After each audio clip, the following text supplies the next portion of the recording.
Hey everyone. Welcome to our second to last episode of 2022. Cannot believe we're here. My guest today is Gessie Thompson, better known as Coach Gessie, a fibroid survivor turned health activist and the founder of the online wellness platform, the detoxnow.com. Coach Gessie works with celebrities and everyday women to eliminate the health equity gap by educating and empowering them with resources, detoxes, herbal supplements, programs, coaching, and a community support system that helps their bodies heal conditions such as fibroids, diabetes, high blood pressure, infertility, and more.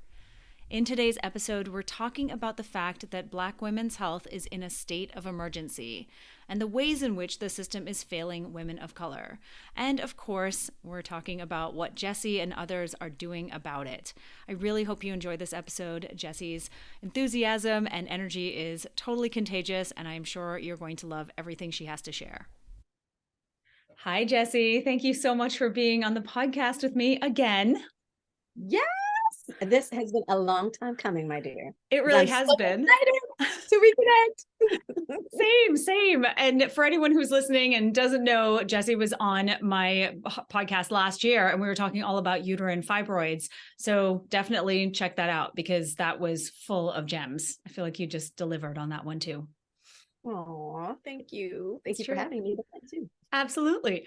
So I wanted to start with this conversation or start this conversation with a video that I saw recently of a white doctor interacting with a Black patient. And the patient was filming the conversation, which then turned into this altercation. And so the patient was seeing the doctor, I believe, for a letter to give to her employer so that she could take time off work because she was in the last trimester and she was experiencing health complications. And this doctor was refusing to provide the leave letter for her because she didn't believe that she was having these health problems. I'm like, what?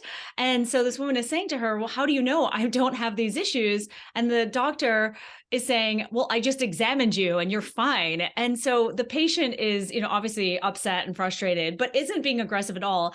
And so she's pushing for more information. And this doctor actually picks up like what I think was a small garbage bin or something like that, and starts approaching the patient, telling her she's going to call the police on her. I mean, I had no words. I watched it multiple times because I could not believe what I was seeing. And then, of course, I have conversations with you and other women of color, and you're like, yeah, this is a pretty common experience. Terrible. It is. Yeah. It's sad that this is still a conversation. Like, right? That the fact that we're not being believed, we're not being listened to, right? Start there. And then we're not being believed because here she is. Let's say you missed what she's saying. She's telling you again. Now you're saying, no, you're not having those issues. Wait, so you're not listening or believing me what I'm having. And then this is on the heels of the fact that there are so many studies and unfortunately so many devastating events, morbidity, mortality, I would say, tragedies, because that's the real word, right? Yeah. Of stories where women lost their lives. And those stories had a history of them talking to their doctors. Like there's a documentation of it, right? So that's the thing. It's like this is not that we don't know it's happening. We have it documented that it's happening, right? We have the Amber Isaacs of the world in New York who was actually on social media documenting the fact that she felt like, oh my God, I'm being ignored. My story is being ignored. I'm feeling something's wrong, and I'm really concerned about the care I'm getting. And then unfortunately, she ends up losing her life, right? This is the story that there are no words for the fact that we're still fighting this battle, and that it starts off in that office. Really, it starts off with the fact that, let's just talk about, medical bias, right? And the fact that it's taught that Black women, it's been actually in textbooks that Black women actually have a stronger endurance for pain, right? So that they're not being listened to. And I know you're familiar with Kimberly, my friend Kimberly Seals Allers, and who's the founder of the Earth app. And it's a Yelp-like review that helps to actually take the bias out of birth by providing information, ratings and reviews on hospitals and OBGYNs and pediatricians, right? Everything that's on the continuum from pre and postnatal as well as postpartum. And unfortunately, one of the key findings that she's talked about, because I'm now on the advisory board because I love her. Of course you are. Her advisory council. Like, one of the key findings is that we're not being listened to, that our concerns are being dismissed, right? And that is how, that recently, as you know, I launched this PSA, and it said, it's my estrogen, my body, my choice. And it talked about Black women's health is in a state of emergency. And it's all like, when we look at it, this state of emergency is centered around hormonal imbalance. That's why we called it my estrogen. I know you care about hormones, to go, right? My body and my choice. Yeah. But the issue is that the loud voices in our lives, the physicians, like you just said, the family members, unfortunately, have normalized suffering. They have normalized suffering for us. And because that quote unquote normal has not been challenged, or it's not being, people are not being accountable for it, right? Those dominant voices, it's become this pervasive, accepted experience. And it's fueled a cycle where Black and brown women are in this state of emergency.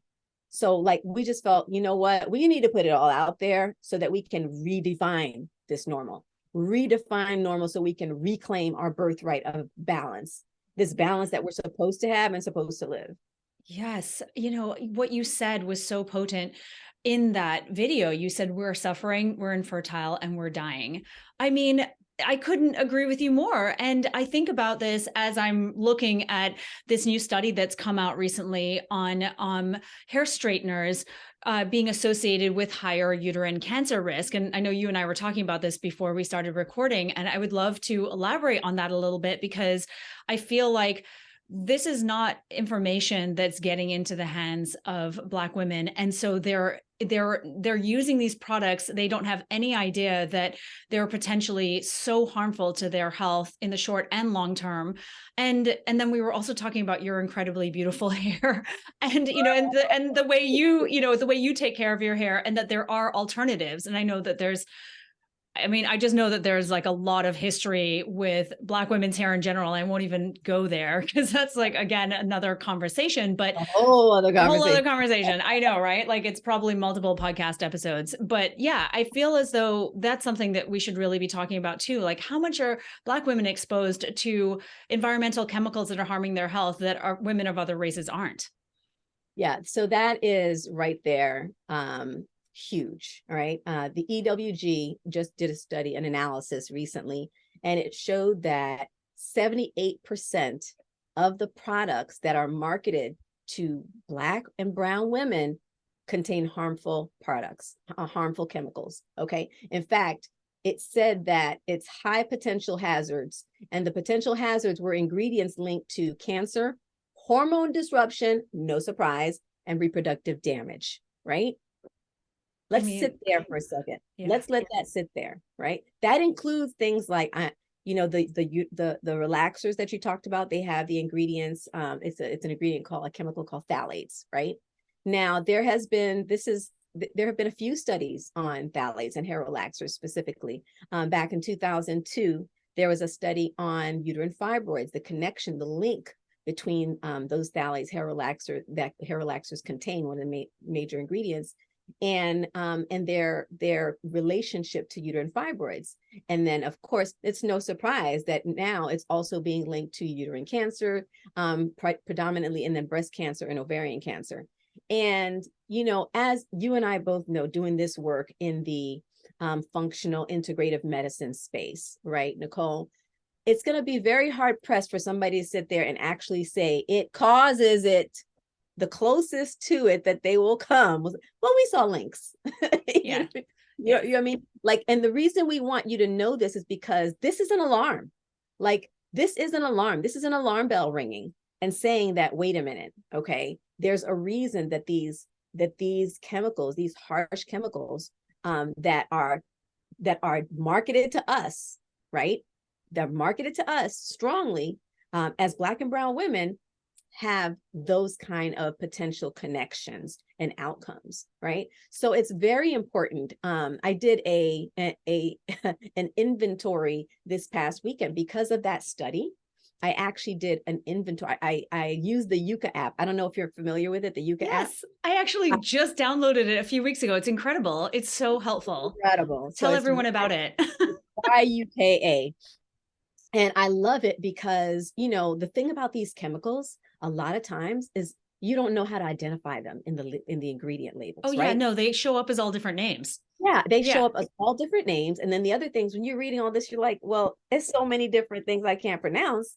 What do I know? Which one's bad? Which one's, you know what I mean? Yes. So, you know, in our blog, recent blog, we talked about it because it was like, wait a minute, we need to be informed. And so what I did, and when I went after I was kind of going through the study, I said, you know, years ago, I went through and I said, you know, I'm looking for clean products. And then, you know, there's sort of like, you get evolved and elevated in your understanding of how to identify what's really clean, right? As we grow and mature and you learn more. Yeah. And so I use this, the way that this app works is you scan the barcode of the product, and then it opens up and tells you if it's poor, if it's good, if it's great. And the numbers, not just that, it doesn't just give you that qualitative data, but then it opens up and gives you quantitative data around what specific chemicals are in there, right? And how bad they are. Harmful, right? Which ones are most harmful? What makes them harmful? And I went through my shelf, Nicole, and I was horrified. I was like, I have a haul. I posted about it on my G, so please check it out at Coach Gessie. I'm telling you, it was a haul, literally one of those shopping bags, replete, full to the top. And some of it unopened, some things brand new. I was like, I'm shucking this stuff. I am chucking it because I was like, my health is more important. And this is the thing when you mentioned about the fact that, you know, we have alternative ways. And if we can just find, because at the same time, I did find some good products. Yeah. I did find, you know, some products that were actually good and great rated and on my own shelf. And I said, okay, so instead of using this, I'll make sure I just use this. Because, you know, we're always like, oh, let me try this. They all, you know, when you see these beauty commercials, they're promising you all the lush, the beauty, the this, the that. And then you're like, I'm going to try that. You know, yeah, I want my hair to look like that. So I said, okay, so I'm going to go through, and then the next levels, I'm going to be going through makeup. And I know that's going to be hard, right? Because so many chemicals. But if we can just eliminate, the key thing of this PSA was to let women know balance is possible. Okay. And there are things that we can do to eliminate these hormone disruptors, right? Like these chemicals. Phthalates are a form of xenoestrogen, right? Which is synthetic estrogens that actually cause an imbalance in our hormone, right? Like estrogen dominance happens because of the fact that our estrogen becomes too high relative to our progesterone. And that imbalance, whether it's too high or too low, the imbalance will cause damage, period. And those damage looks like everything from irregular cycles that are not normal, right, Nicole? Not normal. Fix that, period, right? To things like fibroids, PCOS, endometriosis. And then if it's too low, things like osteoporosis, you know, heart conditions and more. Yeah. So major mood issues, particularly. Depression, mood, I mean, was huge. So for us, it was like, listen, years of our pain are being dismissed, internalizing that narrative. And it's time that we're supposed to be superwomen, that we're supposed to, you know, to be able to just carry it all and just do it all and deal with it. Right. But it's been about, okay, you know what? Let's say now our pain is not normal. It's been normalized, but it's time to shift that narrative.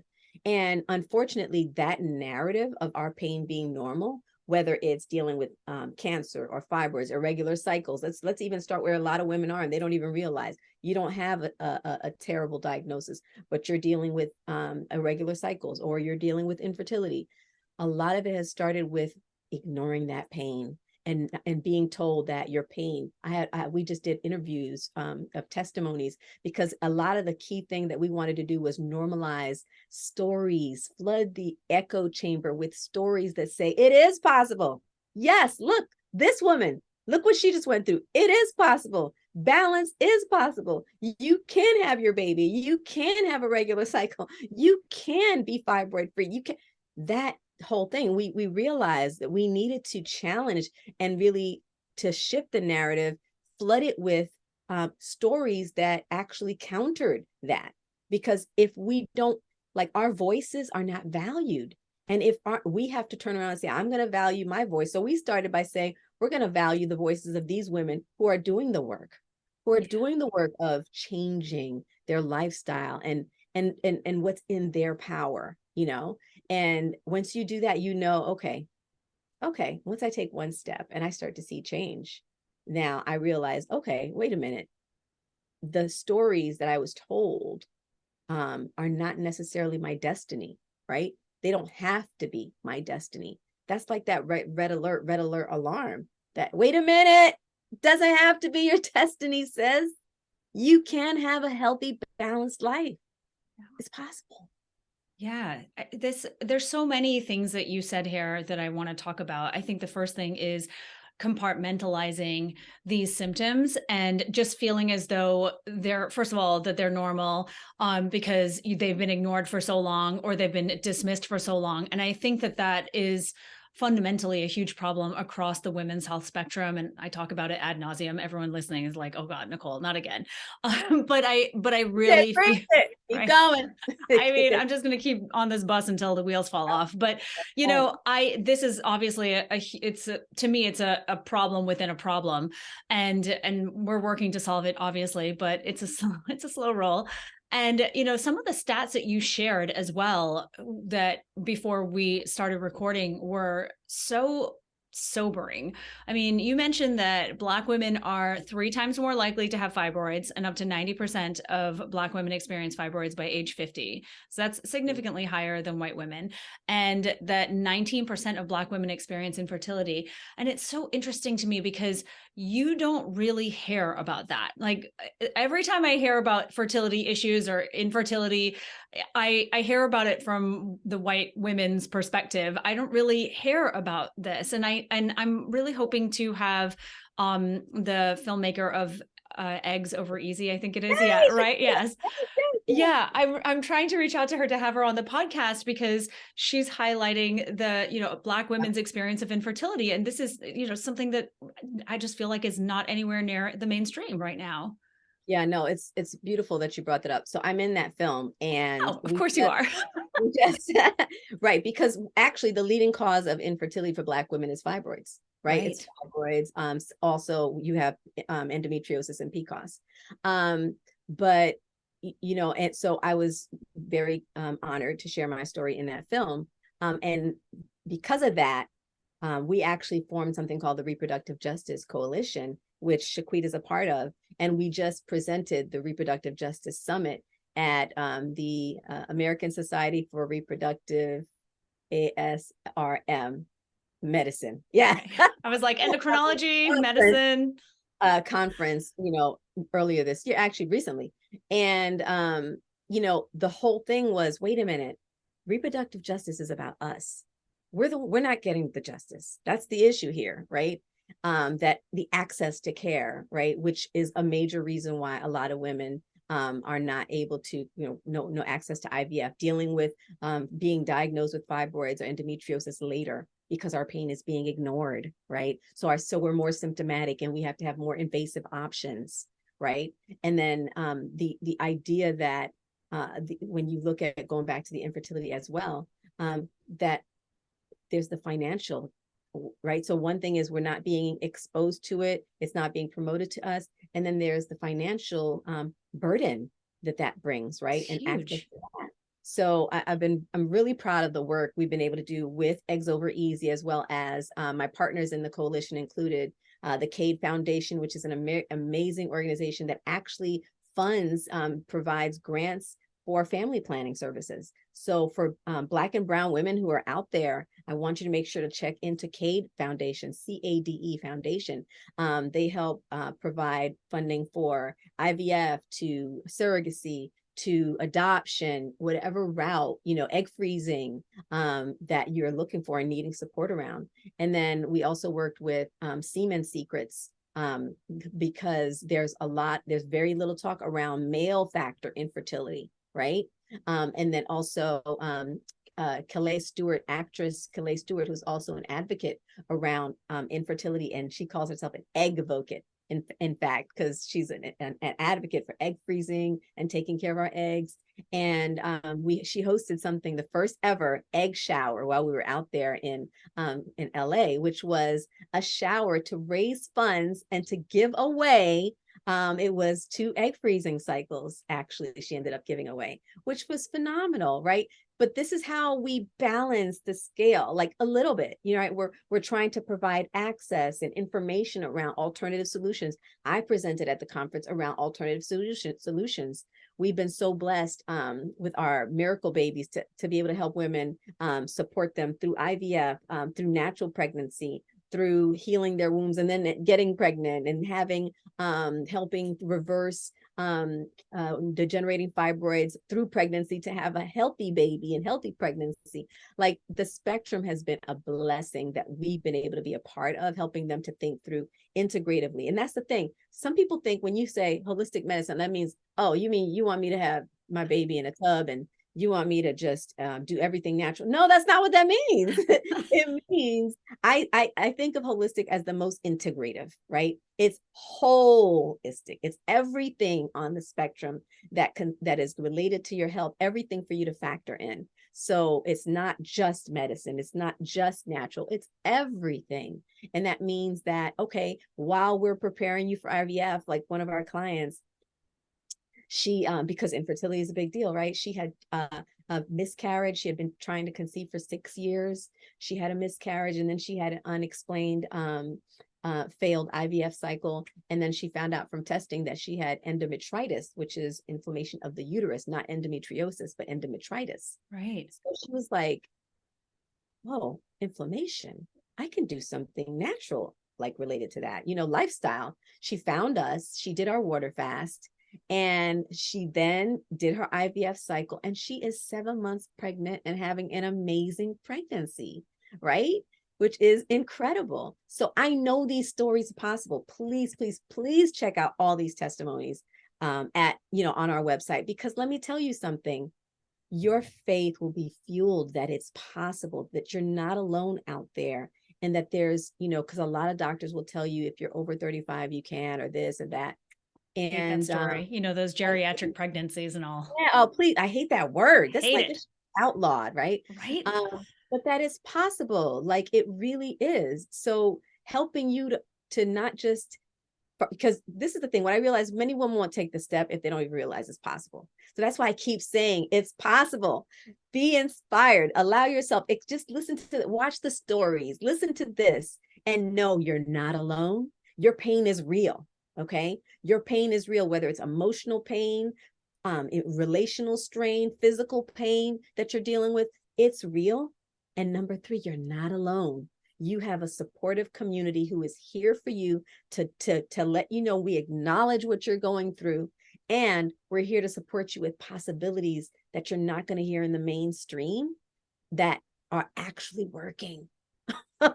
Yeah, I know, right? It's always so shocking. I'm so curious, because when you were saying that women will say things like, oh, you want me to have a baby in a bathtub or whatever, do you feel that from a Black woman's perspective that that's kind of what is pushed on her as being holistic medicine or a holistic approach? Or is there a cultural thing there going on there? I don't know that it's cultural. It's just a matter of, like, in people's minds, when they hear natural, they think, okay, holistic means no drugs, no nothing. Yeah. Yeah. So and true. We're like, no, that means, like, it's integrative. Where you are on that spectrum, I'm just saying, if we are, like, for instance, the woman I just talked to you about, right? And there, again, so many other testimonies. One testimony, her name is Maureen. That was Talia. And Maureen, then they give me freedom to use their names. She had two failed IVF cycles, and she knew there was something she needed to do to get her womb healthy. She did our fruit fast. She was like, this is for me. This is what I'm doing to take care of, reset myself. And then she did a natural stim IVF because she didn't want all the drugs, right? So she did a natural stimulation IVF. And she has her miracle baby Maddox now. You know what I mean? Like, it's not just one way. So let's debunk that myth that in order for you to do things that are alternative and lifestyle focused, that means that you have to say no to all of the other integration that may be needed for your case. Do you find that? Oh my gosh, totally. I was actually just thinking about that before we started talking, about the fact that working on holistic practices is great, but you may need surgical intervention. You may need medication. They go hand in hand in many cases. And that's okay. It's a great thing to have these options. Absolutely. One of the things I love, we have what we call our Balanced Daily Plus Mass Kit, and we created it just for this. All right. Because sometimes women don't realize, they're like, oh, well, I just want to have surgery. Okay, but what are you going to do to prepare your body for surgery? Number one, so that your healing and recovery is easier. And number two, to help restrict the growth of scar tissue that will happen after, right? Yeah. To restrict that overgrowth, because that can cause all kinds of complications, from obstructions to emergency secondary surgeries, which I can talk to you about, being open 10 days after my second myomectomy because of a bowel obstruction caused by the scar tissue that grew, because they can't control that, right? But there are things that you can do with lifestyle change, with diet, with supplements, with stress reducers, to help inhibit the overgrowth of the scar tissue that can cause further complications much later down the road or right away, right?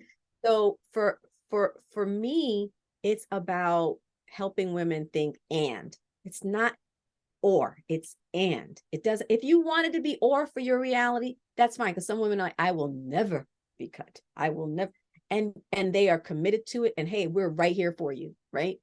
But then there are people who are like, look, I know my life. I can't do all of that. I need intervention now. I need now, right now, right? I'm like, okay, whatever you choose, I want you to understand that if lifestyle that got us here, lifestyle is going to get us out, right? Yeah. So whether it's on the other side of your surgery, I want you to be empowered and equipped with information and tools so that we're not back in this situation, or worse, right? Because you're dealing with other circumstances, and it's understanding the power that's in your hands. Like, that's so crazy, right? Yeah. That we're being taught. I remember when I took my daughter to the pediatrician, and she had a bad, I think it was an ear infection. She was really little. She wasn't even 6 months old. And oh no, she was having milk at this. This is way before any of this, right? I didn't know any of this at this time. I wasn't doing this work. And she was having milk, and he said, here's the antibiotics. Blah, blah, blah. I said, I said, because of the congestion, I'll reduce her dairy intake. I'll give her something else. And he said, oh no, that doesn't matter. What she eats doesn't matter. It doesn't matter. I was like, that message is crazy to me, that we're still hearing that message, by the way. It drives me nuts. Nicole, yeah, that it doesn't matter. Yeah, I know. What they eat or what you eat does not matter. I can't tell you how many people have said those words on this podcast, and how many women have said it to me in my work with them. It's crazy. Yeah. And that's where we have to start with the shifting of the mindset, right? Because here's the deal. At that time, I wasn't doing any of this work. I didn't know anything about this, but I knew this. When I have dairy, I'm dealing with congestion. I knew that. I knew that from my own personal experience. So when he said that, I was like, huh? I was like, I mean, and that's self-observation, right? That's so empowering to be able to know that when you have dairy, this is what you feel. So that could mean something's wrong.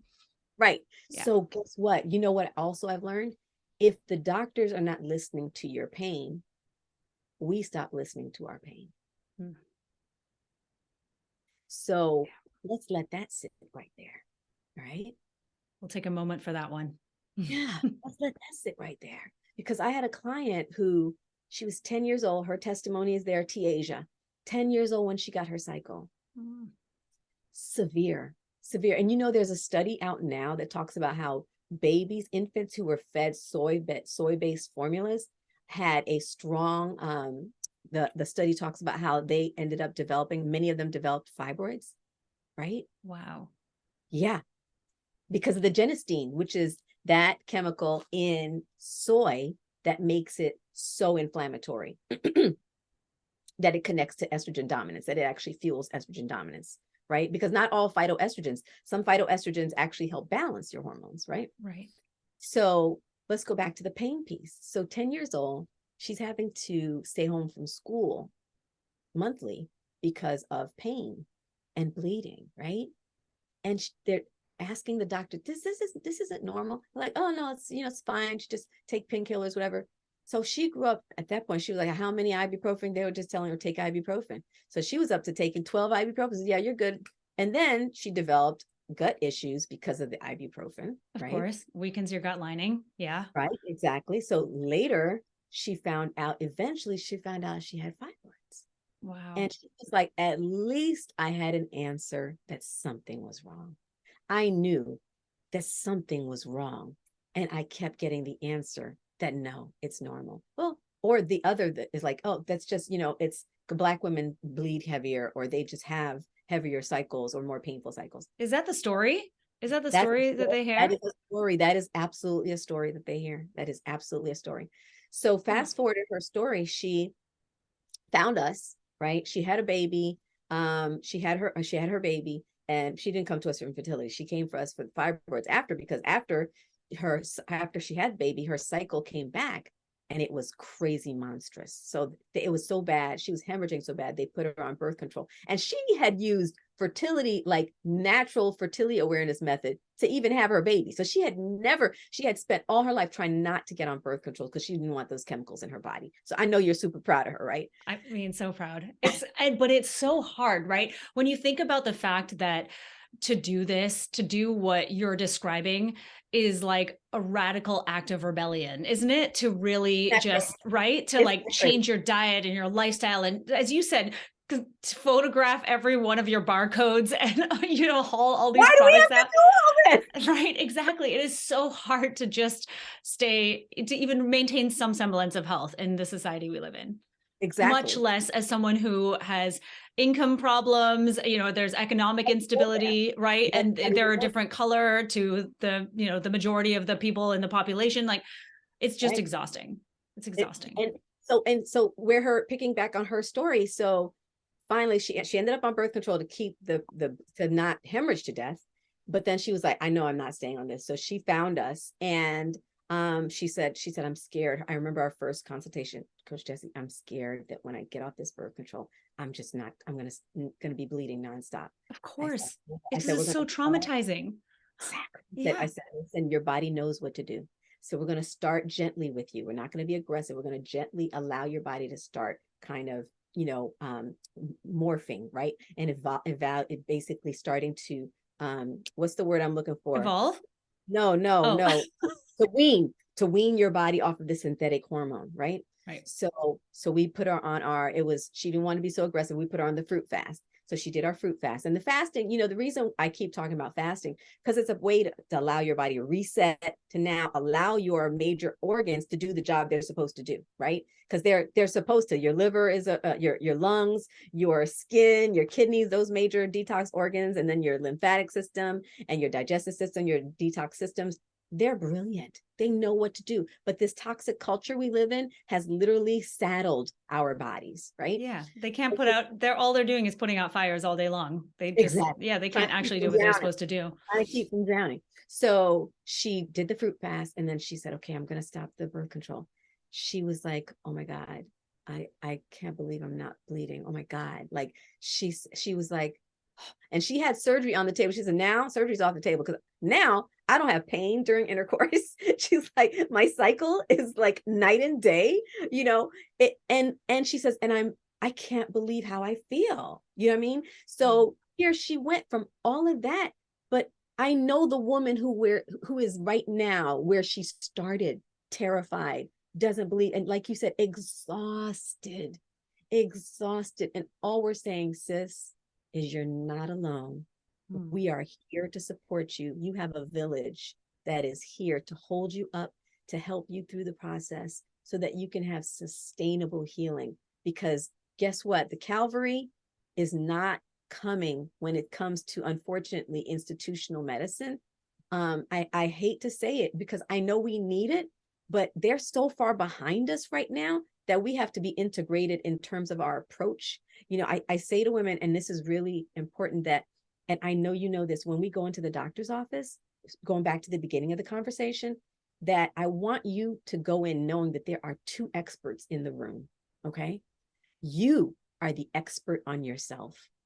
Never discount that. Okay. You are the expert on yourself, and the doctor may be the expert in whatever field they're in. But what happens too often is we go in there and right away we submit, surrender, diminish our expertise, because many of the doctors treat us like we're not experts on ourselves, right? And what happens is we lose that advocacy for ourselves, and we sit there and allow them to tell us things that shape the way we think about our own health and shape the way we treat ourselves and the way we navigate taking control of our health. So please don't give that up. Don't give up your power, and surround yourself with people who fuel that power. I mean, I feel like that's the sermon for the day. Thank you, Coach Gessie. I want to talk before we close this episode out. I know you got to go pick up your daughter, but I wanted to talk real quick about just your protocol and your approach, because you mentioned estrogen, and I know that in situations where there is endometriosis and fibroids and other conditions that are driven by this estrogen dominance, or at least fed by it, that ovulation is problematic. It doesn't really happen that consistently. And so then you're even more fueled, or your estrogen is even more fueled because it's rising to prepare you for ovulation potentially, but then you don't ovulate. And so you're not producing that progesterone, which has a sort of dampening effect on the estrogen. So I'm curious what it is that you do. I mean, I know you have multiple options for people when they come to you, but what's sort of like driving the work that you do? Is it the reduction of estrogen? So you're supporting all those detox pathways, supporting the gut, things like that. And are there other things that are happening in the programs that you offer? Yeah, so it's very interesting that you're asking this now, because we actually are just completing a major study on our end with our new book that's coming out called End Fibroids. It's a manual. And incredible. Congrats. thank you. We did a one for endo. We did one recently around that. And it talked about how estrogen dominance was a major thing. And so was immunity was a major thing around endometriosis, right? In terms of, suppression, right? And then, we understand now that with fibroids, yes, estrogen dominance is huge, but you said it actually sets the stage. The estrogen sets the stage for the fibroids to develop in the first place, okay? But then there's also vitamin D. D3 there are major studies around D3 being a connection, a link between many women who have low D3 and occurrence of fibroids. And on top of that, Black women actually are traditionally I'll say not traditionally, many Black women are D3 deficient because our melanin blocks D3 absorption. So we have to be more intentional about D3, right? Yeah. And that D3 plays a role in actually fighting the fibroids too. Okay. So now our protocol has actually become even more developed, because we were previously really just attacking the estrogen, but now we're dealing with that. We're also dealing with the fact that, of course, the endocrine disruptors all play a role in the estrogen dominance, right? As well as, helping them, making sure that all of their hormones. It's really looking at making sure everything's in balance. I think that's really the key to our approach. And that's why our program is called the Balance System, because looking at that, it's also stress inhibitors, because stress will fuel the inflammation, right? And a lot of people act like that's not a big deal. No. That's why we offer coaching, right? Because we need to make sure that you're not just doing the steps, in that we have, whether it's private coaching to support virtually free, wherever you are on the spectrum, we want to make sure you have support to help you, because there's thinking that needs to change in the way that we approach things, right? And when we look at, also there's a genetic component that we've been finding that's huge, that many women don't realize, that if their SNMP, if they have the SNMP, which is, this is stuff we haven't even released yet, which is a genetic polymorphism, if they have that disruption in their gene, they are actually more at risk for the estrogen dominance, right? Because of the fact that their body metabolizes the estrogen differently. Right. So helping them know these things, to understand these things, and you know it because of your body is the first test. You and I both know this, Nicole. What your body is telling you, I always say to people, okay, well, what's going on with your gut? What's going on with this? Because your body's telling you something. It's telling you many things. That's why we have to do the intake of, okay, let's assess what's going on with your body, because it's showing you, okay, when you do this, how does your body respond, right? Like some people, they're like, oh, do I have to be vegan? Well, let's see. How does your body respond when you eat? After you've cleaned out, because we're not going to go by how your body is right now. Let's clean it out. Let's detox first, right? Let's do a fast first and see how your body responds, right? Then by reintroducing things. How does your body respond to fish? How does your body respond to that, right? For you, that may not be a major issue, but for somebody else, it literally may derail them. Gluten is more of an issue for some people than it is for others, right? Yeah. So it's not, we're intentional. Of course, we have very baseline approaches in terms of the estrogen, which we know we don't want to set the stage for estrogen, right? If we don't set the stage for the fibroids by making sure we're inhibiting the estrogen, right? So that we're inhibiting the aromatization, right? Then that will help with the fact that now women will have less of the propensity to develop them. Because what we've also learned is that progesterone will help them to grow. That's the other thing that came up in research, that it will help them grow, right? So again, going back to that imbalance, balance is the key. Balance is the key. So, and our protocols, our coaching, it's nutrition coaching, because that's a big piece of it, herbal supplements, and then daily practices. Daily practice, it's really around lifestyle. And if we help them with each of those pieces, they can create what we talk about is a lifestyle of healing. It really is a lifestyle of healing, and something they can continue to enjoy, right? And it doesn't have to be, what I say to people, it doesn't have to be, drastic and aggressive, because if you're not in a crisis, you can do this bit by bit as you can make these modifications. Do you find that, Nicole, that people feel like, oh, I can't do it until it's like all or nothing? No, please don't wait till it's all or nothing. Seriously, it's so true. I'm an all or nothing person, so I completely understand this perspective. Right. Yeah, it's ridiculous, but I agree that it's amazing to me how these really small things that we integrate into our lives can drastically change our health. And we've sort of been led to believe that you require, your female body is so broken, you require major intervention in order to just stay healthy or to fix the problem that you have. But that's not been my experience at all. Wow. Yeah. Almost across the board. So yes, this is so great. I thank you. Is there anything else that you wanted to say to anyone who's listening who is really struggling and feeling frustrated and alone? I mean, I think that you've shared so much already, but if there's like one more little gem that I can squeeze out of you, I would love it. Hear my voice and believe me when I tell you that you deserve better, right? You deserve better. If you're struggling with your health, your birthright is a balanced life. That's what you're designed for. And I know sometimes it feels like it's unattainable. It feels like you're in a dark hole and there's no hope. I've been there. Oh my God, I've been there many times. And I want you to know there is help, there's support. I invite you, sis, whoever you are, to, register for one of our free weekly group consults or book a private one at thedetoxnow.com.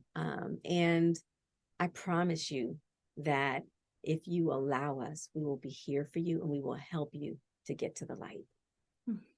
So perfect. And I'm just breathing a sigh of relief listening to you say that, because it's so comforting to hear that there are options and there are solutions that really do work.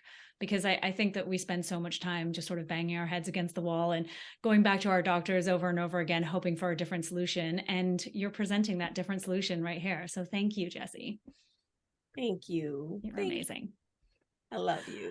I love you too. Thank you again. You're the best. That's a wrap. Be sure to click that subscribe button to join me for more Girl Talk Gone Menstrual in upcoming episodes. But in the meantime, check out my latest Period Party episode. And if you're looking for a deeper dive into your hormones, go ahead and take my period quiz at NicoleJardim.com/quiz.